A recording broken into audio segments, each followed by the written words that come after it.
Hello engineers, again most welcome to Techyo civil. आज के इस वीडियो में हम लोड कॉम्बिनेशंस के बारे में जानेंगे कि अर्थक्वेक रेजिस्टेंट स्ट्रक्चर डिजाइन करते वक्त हमें कौन कौन से लोड कॉम्बिनेशंस को ध्यान में रखना चाहिए और कौन कौन से पैरामीटर्स जो कि स्ट्रक्चर के हिसाब से लागू होंगे। तो यही आज की इस वीडियो का टॉपिक है। वहीं अगर मैं बता दूं तो यह वीडियो हमारी इस सीरीज का पार्ट 2 है। इसके पहले वाले पार्ट में हमने इम्पोर्टेंट टर्मिनोलॉजी को कवर किया था, जिसमें हमने डैम्पिंग क्या होती है, सॉफ्ट स्टोरी क्या, स्टोरी डेप्थ जैसे इम्पोर्टेंट टर्म्स को एक्सप्लेन किया था, उसकी डेफिनेशंस को एक्सप्लेन किया था। तो अगर आपने वो वीडियो को नहीं देखा है तो वो वीडियो भी जाके जरूर देख लेना। तो चलिए पार्ट 2 को हम कंटिन्यू करते हैं। तो चलिए वीडियो स्टार्ट करते हैं।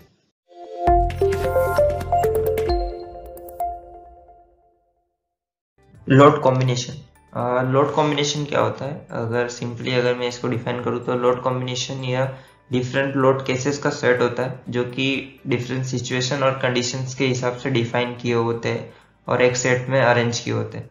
अगर एज पर डेफिनेशन अगर मैं देखूँ तो load combination is defined as a set of various loading condition that are acting together in structure which is used to ensure the required safety and economy in the design of structure। तो ये होती है load combination की definition.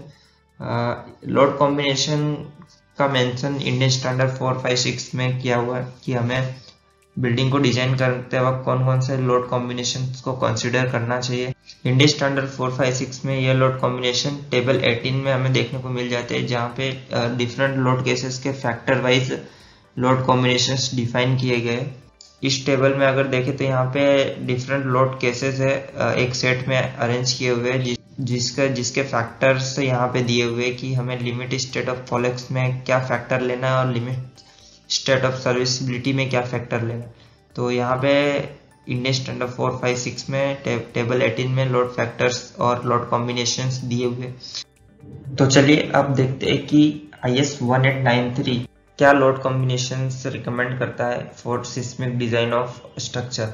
अगर IS 1893 part 1 में देखें तो load combinations के क्लोज में दो इंपॉर्टेंट क्लोज दिए हुए हैं। First one is design horizontal earthquake load combination, और जो दूसरा जो क्लोज है वो है design vertical earthquake effect and related load combination. तो ये दो इंपॉर्टेंट क्लोज है इस लोड कॉम्बिनेशन के केस में। जो फर्स्ट क्लोज है important close of IS 1893 that is design horizontal earthquake load combination. अगर इसको हम पढ़े तो जो 6.3.2.1 क्लोज है उसको अगर पढ़ते हैं तो when lateral load resisting element are oriented along two mutually orthogonal horizontal direction, structures will be designed for effect due to full design earthquake load in one horizontal direction at a time and not in both directions simultaneously। Basically ये close ये कहता है कि अगर आपका structure की orientation mutually orthogonal है दोनों हॉरिजॉन्टल डायरेक्शन में, तो आपको स्ट्रक्चर डिजाइन करते वक्त एक डायरेक्शन में फुल डिजाइन अर्थक्वेक के एक डायरेक्शन में फुल डिजाइन फैक्टर लेना है, लोड फैक्टर लेना है, जो कि नॉर्मली हमारे इंडियन स्टैंडर्ड 456 के टेबल 18 में मेंशन किए हुए थे। उस हिसाब से हमें लोड कॉम्बिनेशंस लेना है। यानी कि अगर मैं एग्जांपल दूं कि 1.2 डेड लोड प्लस लाई लोड प्लस अर्थक्वेक एक्स है, तो उस केस में आपका जो फैक्टर अर्थक्वेक एक्स होगा वो 100% होगा। वहीं अर्थक्वेक जेड का कंसिडरेशन इस साथ में नहीं होगा, एक ही फैक्टर में। यानी कि आपका जो फैक्टर होगा 1.2 डेड लोड प्लस 1.2 लाई लोड प्लस 1.2 अर्थक्वेक एक्स होगा। वहीं जो 6.3.2 क्लोज है वो यह कहता है कि when lateral load resisting element are not oriented along mutually orthogonal horizontal direction, structure shall be design for the simultaneous effect due to full design earthquake load in one horizontal direction plus 30% of design earthquake load along the other horizontal direction. Thus, structure should be designed for the following set of combination of earthquake। Basically 6.3.2.2 close ये कहता है कि अगर आपके structure की जो orientation है horizontally orthogonal नहीं, यानी ऑर्थोगोनली सेट नहीं है, तो आपके इस केस में स्ट्रक्चर को डिजाइन करते वक्त अर्थक्वेक के एक डायरेक्शन की फुल इफेक्ट और दूसरे डायरेक्शन की 30% इफेक्ट कंसिडर करनी है। मतलब आपके जो कॉम्बिनेशंस बनेंगे उसमें एक डायरेक्शन की 100% इफेक्ट लेनी है और दूसरे डायरेक्शन की 30% इफेक्ट को काउंट करना है। अगर मैं एग्जांपल दूं कि अगर आपके लोड कॉम्बिनेशंस कैसे होंगे, तो जनरली जैसे कि यहाँ पे मेंशन किए हुए कि एक डायरेक्शन में आपका पूरा फैक्टर होगा, जैसे कि अगर 1.2 है तो 1.2 होगा, वहीं दूसरी डायरेक्शन में 0.3 यानी 30% होगा दूसरी डायरेक्शन का अर्थक्वेक इफेक्ट। तो ये थे दो close design horizontal earthquake load combinations के, जो कि IS 1893 में दिए हुए, जिसके ऊपर से सारे लोड कॉम्बिनेशंस बनेंगे। तो इसी केस को हम आगे की स्लाइड्स में विथ एग्जांपल देखते हैं कि एक्चुअल में ये क्या कहना चाहते हैं। ये जो फर्स्ट इमेज है वो फर्स्ट क्लॉज 6.3.2.1 को रिप्रेजेंट कर रही है, वहीं ये जो दूसरी इमेज है वो सेकेंड क्लॉज 6.3.2.2 को रिप्रेजेंट कर रही है। इस केस में कोड ऐसा कह रहा था कि अगर आपकी बिल्डिंग ऑर्थोगोनली ओरिएंटेड है, यानी कि आपकी बिल्डिंग की जो स्ट्रक्चर की फ्रेम है वो 90 डिग्री पे ऑर्थोगोनली सेट, यानी कि ऑर्थोगोनली सेट है, तो उस केस में आपके जो लोड कॉम्बिनेशंस होंगे वो जो नॉर्मली होते हैं, जो कि इंडियन स्टैंडर्ड 456 में टेबल 18 में मेंशन किए उस हिसाब से होंगे। जैसे कि यहाँ पे 1.5 dead load plus earthquake x है तो 1.5 dead load plus earthquake x हो। वहीं अगर आपकी बिल्डिंग नॉन ऑर्थोगोनल है, यानी कि आपकी बिल्डिंग की जो ओरिएंटेशन है वो ऑर्थोगोनली सेट नहीं है, जैसे कि ये इंक्लाइंड फ्रेम है आपकी, यहाँ पे इंक्लाइंड फ्रेम है 90 डिग्री पर सेट नहीं है, तो आपके जो केस में, जो आपके डिजाइन के केस में जो लोड कॉम्बिनेशन होंगे उस केस में आपको दूसरी डायरेक्शन का 30% इफेक्ट को कंसिडर करना होगा डिजाइन में। जैसे कि यहाँ पे एग्जांपल के तौर पे ये 1.5 dead load plus earthquake x वाला एग्जांपल है। इस केस में आपका जो लोड कॉम्बिनेशन होगा वो होगा 1.5 dead load plus earthquake x plus 0.3 earthquake Z. इस हिसाब से आपके सारे लोड कॉम्बिनेशन सेट होंगे डिजाइन के लिए। जैसे कि आपके 1.2 वाले हैं, 0.9 वाले, जो भी लोड कॉम्बिनेशन दिए हुए हैं टेबल 18 में IS 456 के, वो यहाँ पे मॉडिफाइड होंगे, मतलब एज पर दिस क्लोज। अगर आपको लोड कॉम्बिनेशन से रिगार्डिंग कोई भी इश्यू, यानी कि लोड कॉम्बिनेशन कैसे बनेंगे, तो उसके बारे में आप हमारी वेबसाइट civilengineerweb.com को विजिट कर सकते हैं। वहाँ पे हमने ऑलरेडी सारे load combinations as per their clause wise, as per their condition wise set किए हुए हैं, तो आप वहाँ पे जाके देख सकते हैं कि लोड कॉम्बिनेशंस किस तरह बनेंगे। आपको सिंपली क्या करना है, जस्ट गूगल पे सर्च करना है कि लोड कॉम्बिनेशन बाय civilengineerweb.com, तो आपको जो फर्स्ट वेबसाइट आएगी उस पर आप क्लिक करके देखना। वहाँ पे आपको ऑलरेडी सारे लोड कॉम्बिनेशंस और वो किस किस केस में लागू होंगे वो सारे मेंशंस किए हुए, तो आप वहाँ पे जाके रीड कर सकते हैं और देख सकते हैं कि लोड कॉम्बिनेशन किस तरह बनेंगे और किस तरह वो अप्लाई होंगे स्ट्रक्चर में। तो अगर आपको कोई भी दिक्कत हो रही है लोड कॉम्बिनेशंस को बनाने में, तो जरूर जाके उस आर्टिकल को देखें। तो चलिए हम नेक्स्ट स्लाइड में जाते हैं। जो नेक्स्ट इम्पोर्टेंट पैरामीटर है जो IS 1893 में मेंशन किया हुआ है वो है design vertical earthquake effect. Means आपको किस केस में अपने स्ट्रक्चर के डिजाइन में अर्थक्वेक के वर्टिकल इफेक्ट को कंसीडर करना है, यानी वर्टिकल अर्थक्वेक के इफेक्ट को कंसीडर करना। तो यहाँ पे कोड 6.3.1 को यह मेंशन किया है कि effect due to vertical earthquake shaking shall be considered when any of the following condition apply।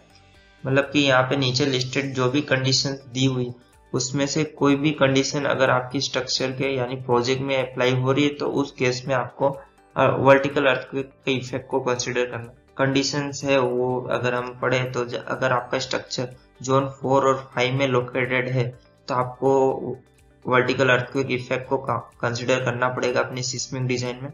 वहीं आपका स्ट्रक्चर के प्लान में कोई इरेगुलरिटीज है तो उस केस में भी आपको वर्टिकल अर्थक्वेक इफेक्ट को कंसिडर करना पड़ेगा अपने स्ट्रक्चर के सिस्मिक डिजाइन में।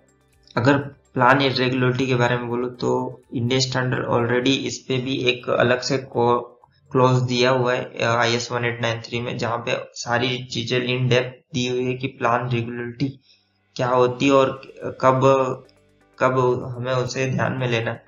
तो वो हमारे आगे आने वाले पार्ट्स में हम उसको कवर करेंगे। तो इसलिए अगर हमारा वीडियो अगर आपको अच्छा लग रहा हो तो प्लीज सब्सक्राइब कर दे चैनल, जिससे आपको इस पार्ट और आने वाले सभी इंफॉर्मेशनल वीडियो का नोटिफिकेशन जल्द से जल्द आ जाए। जो नेक्स्ट कंडीशन है वो है structure is rested on soft soil. अगर आपका जो स्ट्रक्चर सॉफ्ट सॉइल पे रेस्ट कर रहा है तो उस कंडीशन में भी आपको वर्टिकल अर्थक्वेक का इफेक्ट को कंसिडर करना है स्ट्रक्चर डिजाइन में। जो नेक्स्ट कंडीशन है वो है ब्रिज। अगर आप ब्रिज टाइप कोई भी स्ट्रक्चर डिजाइन कर रहे हो तो उस केस में भी आपको वर्टिकल अर्थक्वेक इफेक्ट को कंसिडर करना है। अगर आपके स्ट्रक्चर में लॉन्ग स्पान्स है उस केस में भी आपको वर्टिकल अर्थक्वेक इफेक्ट को डिजाइन में कंसिडर करना है। और अगर आपका स्ट्रक्चर में लार्ज हॉरिजॉन्टल ओवरहैंग सिस्टम है तो उस केस में भी आपको वर्टिकल अर्थक्वेक इफेक्ट को कंसिडर करना है। Now the question arise that vertical earthquake effect को हम कैसे कंसिडर करें, यानी कि लोड कॉम्बिनेशंस में किस तरह वो वर्टिकल अर्थक्वेक इफेक्ट ऐड होंगे। तो उसका भी जो सॉल्यूशन है कोड ने 6.3.4.1 क्लोज में दिया हुआ है। वहां पे कोड ने ऐसा कहा कि अगर आप स्ट्रक्चर में यहाँ पे दी हुई कोई भी कंडीशंस अप्लाई होती है तो आपको लोड कॉम्बिनेशन यहाँ पे दिए हुए क्लोज के हिसाब से सेट करना है। जनरली 6.3.4.1 क्लोज के हिसाब से लोड कॉम्बिनेशन की when responses from the 3 earthquake component are to be considered, the responses due to each component may be combined using the assumption that when the maximum response from one component occur, the response from other 2 components are 30% each of their maximum. All possible combination of 3 components ELX, ELY and ELZ including variation in sign plus or minus shall be considered. Thus the structure should be designed for the following set of combination of earthquake load effect. यानी कि अगर आपके structure में कोई भी यहाँ mention की गई कंडीशन अप्लाई होती है तो आपको तीनों डायरेक्शन की अर्थक्वेक इफेक्ट को काउंट करना है, जिसमें जो आपकी जो प्राइमरी डायरेक्शन होगी यानी कि आपका अर्थक्वेक, अगर इन केस ऑफ आपका फोर्स अर्थक्वेक एक्स में है तो आपका अर्थक्वेक एक्स का जो इफेक्ट होगा वो 100% होगा, वहीं जो दूसरी 2 डायरेक्शन की जो इफेक्ट है वो 30% होगी। सेम उसी तरह आपकी साइन में भी अगर आपके अर्थक्वेक एक्स प्लस और अर्थक्वेक एक्स माइनस दोनों में ये क्लोज एप्लीकेबल होगा, यानी आपकी जो कॉम्बिनेशंस बनेंगे वो यहाँ पे दिए हुए सेट्स के हिसाब से बनेंगे। यानी कि अगर आपका प्राइमरी डायरेक्शन अर्थक्वेक एक्स है तो आपका जो कॉम्बिनेशन बनेगा वो होगा प्लस और माइनस ELX प्लस और माइनस 0.3 ELY प्लस और माइनस 0.3 ELZ। यहाँ पे मैं बता दूं कि जो आपका ELX, LX और जो LY है वो हॉरिजॉन्टल डायमेंशन है और जो LZ है वो वर्टिकल डायमेंशन है। तो इस हिसाब से आपके लोड कॉम्बिनेशंस बनेंगे। तो चलिए नेक्स्ट स्लाइड में और क्लियरिफाई करते हैं कि लोड कॉम्बिनेशंस कैसे बनेंगे। तो जैसे कि आप यहाँ देख सकते हो कि अगर यहाँ पे एक एग्जांपल दिया हुआ है लोड कॉम्बिनेशन का, जो कि normally 1.5 dead load plus earthquake x होता है। आपके इस केस में यानी कि आपके अगर मान लेते कि कोई भी कंडीशंस अप्लाई हो रही है आपके स्ट्रक्चर जहाँ पे लोकेटेड है, यानी कि आपका स्ट्रक्चर जोन 4 या 5 में या तो रेस्टेड ऑन सॉफ्ट सोइल है, तो आपके इस केस में जो ये आपका जो नॉर्मल लोड कॉम्बिनेशन है 1.5 dead load plus live load, तो आपके इस केस में जो आपका जो normal load combination 1.5 dead load plus earthquake x वो क्या होगा। इस केस आपके इस केस में आपका जो ये कॉम्बिनेशन वो सिंपली क्या हो जाएगा कि आपकी इस केस में 1.5 डेड लोड होगा और 1.5 अर्थक्वेक एक्स होगा। वहीं जो आगे की जो 2 डायरेक्शन है अर्थक्वेक जेड और अर्थक्वेक वाई, इस डायरेक्शन की 30% इफेक्ट को काउंट किया जाए, यानी कि आपका जो कॉम्बिनेशन होगा वो कुछ इस तरह होगा 1.5 dead load plus 100% of earthquake X and 30% of earthquake Z and 30% of earthquake Y. तो इस हिसाब से आपके सारे लोड कॉम्बिनेशंस चेंज होंगे और उस लोड कॉम्बिनेशंस के हिसाब से आपका स्ट्रक्चर डिजाइन हो। तो ये कुछ इंपॉर्टेंट क्लॉज इंडियन स्टैंडर्ड 1893 ने अपने पार्ट 1 में मेंशन की है कि हमारे जो सिस्मिक डिजाइन यानी अर्थक्वेक रेजिस्टेंस ऑफ स्ट्रक्चर के डिजाइन में हमें कौन कौन से लोड कॉम्बिनेशंस को ध्यान में रखना है और उसे किस तरह रिवाइज करना है, किस किस कंडीशंस में रिवाइज करना है। तो यहीं इस वीडियो को हम एंड करते हैं। Thank you. और एट द एंड मैं ये कहना चाहूंगा कि अगर आपको ये वीडियो कोई थोड़ा इंफॉर्मेटिव लग रहा है तो प्लीज अपने दोस्तों के साथ शेयर करें और वीडियो को लाइक भी कर दे, कि जिससे हमें इसी तरह के और कंटेंट क्रिएट करने का मोटिवेशन मिलेगा। और अगर आपको कुछ भी थोड़ा भी डाउट हो रहा है तो प्लीज आप कमेंट सेक्शन में अपना डाउट राइज करें, या तो कुछ भी आपको इशू है इस वीडियो से तो आप प्लीज कमेंट सेक्शन में हमें बताएं। हम उसको एज अ फीडबैक ट्रीट करेंगे और एज सुन एज उस फीडबैक अप्लाई करेंगे हमारे नए आने वाले वीडियो में। तो चलिए इस वीडियो को खत्म करते हैं और मिलते हैं नेक्स्ट वीडियो में। Thank you.